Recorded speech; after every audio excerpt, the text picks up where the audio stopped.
As vice-chairman of the members committee, classic sports car fanatic Julian Grimwade ticks all the right boxes. His 1934 Frazer Nash raced on this very track almost 90 years ago. And with a top speed of over 130 miles per hour, it still packs a punch. Welcome to my abode. This is where I live. In 2017, my wife said to me, "You've been away 50 nights this year." And sleeping in this van and living in it and racing. So the next year I made an effort to go a day later, come back a day earlier. And she said, "Oh, I quite like my weekends." Julian is taking part in a big event in his Frazer Nash this weekend and has brought it to Brooklands to carry out some crucial pre-race testing. Well, the start marshal is unfurled the Union flag.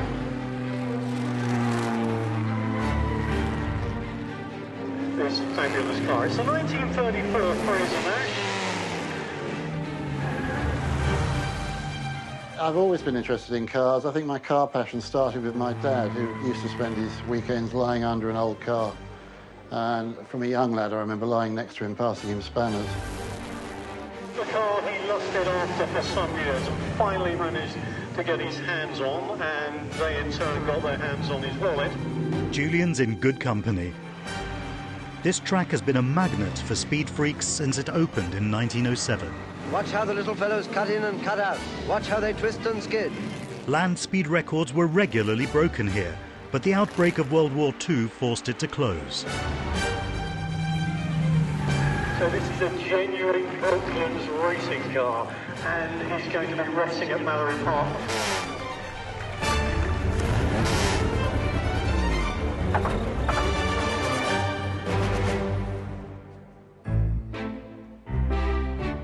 It was a good run. When I get out of the car, the guys go, "Show us your hands," and if I'm going like that, they know it was a good run. The car may be fast, but putting it through its paces has alerted Julian to a potentially dangerous problem. Okay, I'm just going to take the seat out and check the chains, because I did hear a bit of a rattle at the back when we were going over the bumps down here. It's normally first gear, which is this one, and yeah, that is a bit slack. So it's a good idea to keep an eye on the chains. There's an awful lot of metal flailing around there under your nether regions. You don't really want it going pear-shaped. The test proved well worthwhile. With a big race day ahead of him, Julian can't afford the slightest mechanical mishap.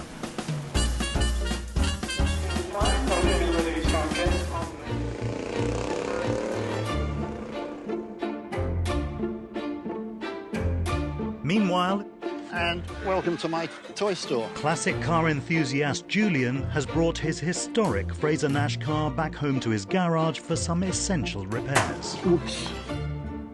On a test run, he discovered a potentially catastrophic gear malfunction which must be fixed before his big race.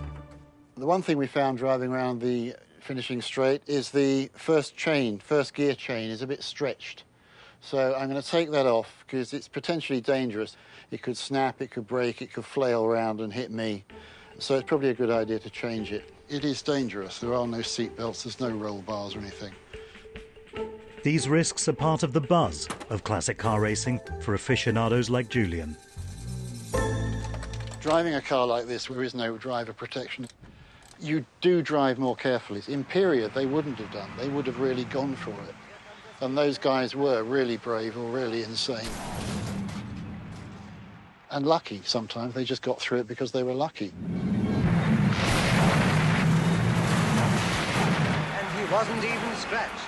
When you look at the statistics of that age and that era, the death count was horrendous.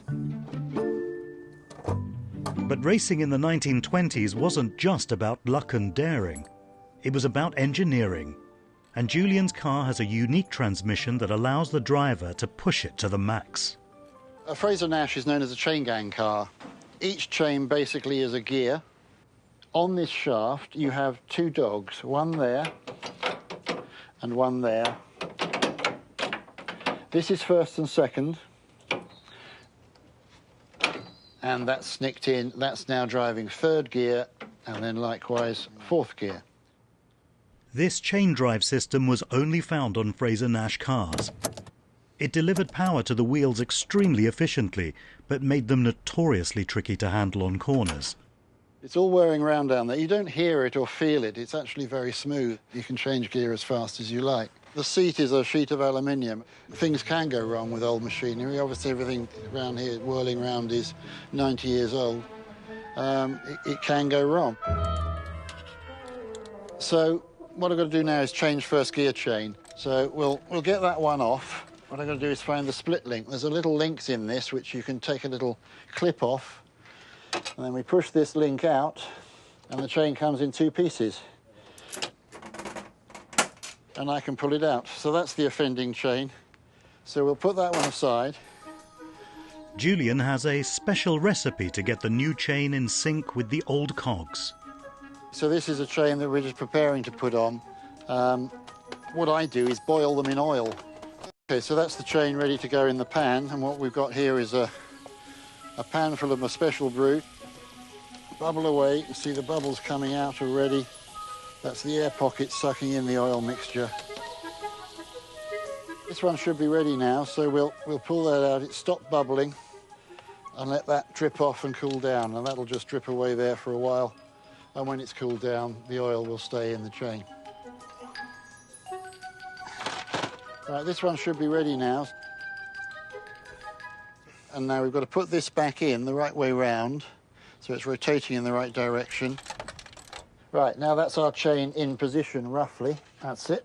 Strong fingers, it's in. And as you can see, no slack. That's perfect. With the Frazer Nash race ready, Julian can be surer of finishing in one piece, something the original owner of the car was less bothered about. It was driven by a man called Yucca who owned it. It ran at Brooklands, and he was renowned as being a fairly mad driver. He blew the cars up, he crashed a lot, he was dangerous, he was red flagged. In fact, the car was known as another straitjacket. And unfortunately, he died in '37 in an Alta. The risks and thrills of driving a car like the Nash are still very real.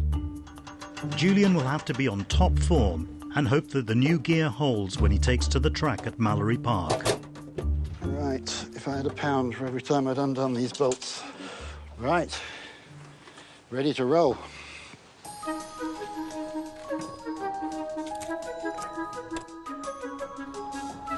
In Leicestershire, at the historic Mallory Park circuit, Brooklands Members Committee Vice Chairman Julian is about to test his mettle and his new gear chain in a 12-lap race in his 1934 Frazer Nash against other vintage cars. I'm obviously hoping for a good position. I mean, a win here would be a win for Brooklands. So yeah, no, it matters. I checked everything over, it all seems to be fine. We'll find out in a lap or two once we've started. Included in today's lineup is Ian, a driver who's given Julian a run for his money several times before. Hi Ian. Hi Julian. We're on the front row together, race 9. You're on pole, I'm on second, so that's all right. 2 Brooklands cars, front row. So yeah, we'll have a bit of a ding-dong, hopefully. Yeah, Your chain might snap, so we might be... My chain might snap. No, we've been talking about first gear. I've got a new chain on first. So Oh, that's a shame. that's the only time I use it is going off the line. Today, Ian will be racing in a car that was also owned by Philip Yucca. So this is the Alta that Yucca had, isn't it, after he had my Nash. Yeah. Ominously, the Alta was rebuilt after Yucca crashed and died in it at the tender age of 30 during an RLC light car practice on the Isle of Man. And without roll bars or much other modern safety equipment, Julian's mind must be on high alert for the race. Good luck, mate. All right. I'll see you later on. Take care. If he wants to come out of it in one piece. Right, we're just about to go out for the race 9, last one of the day. It's rained, so the track is certainly damp, which is potentially a problem. So fingers crossed for a dry race, and let's hope it gets drier as we go out. With the Alta and the Frazer Nash in the front row, there's nothing to separate these 2 old rivals in their race to the finish. You try and calm yourself on the start line and think, well, I'm going to do this. But the thing called the red mist descends, and you just go for it. Straight off the grid, the new first gear chain kicks in. the Frazer Nash looks like it has the advantage. But the Alta bites back, with Julian left nipping at his heels. I'm staying with him, come on. The buzz and the thrill of racing is just immense. There's nothing else like it. When you're racing, you forget about everything. All your cares, woes, thoughts, everything just goes out the window. You're just so concentrated on what you're doing. The Frazer Nash sees off the other competition. Yeah, sail past that. And you've got people snapping on your heels, and then it gets a bit more hairy and a bit more exciting. And you have to start taking more risks to stay in front.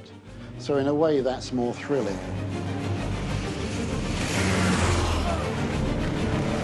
You don't really think about the danger of it when you're doing it. If you did, I don't think you'd do it. Whoop, a little bit of a slide there. And now it's only the Alta to overtake as Julian pushes 120 miles an hour on the straight. But the elusive Alta is just out of reach. Come on, car, come on, keep going, keep going. And try as he might, the Alta manages to stay up front.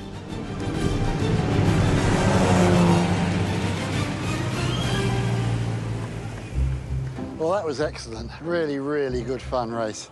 Came second. Ian in the Alta, another Brooklands car, was first.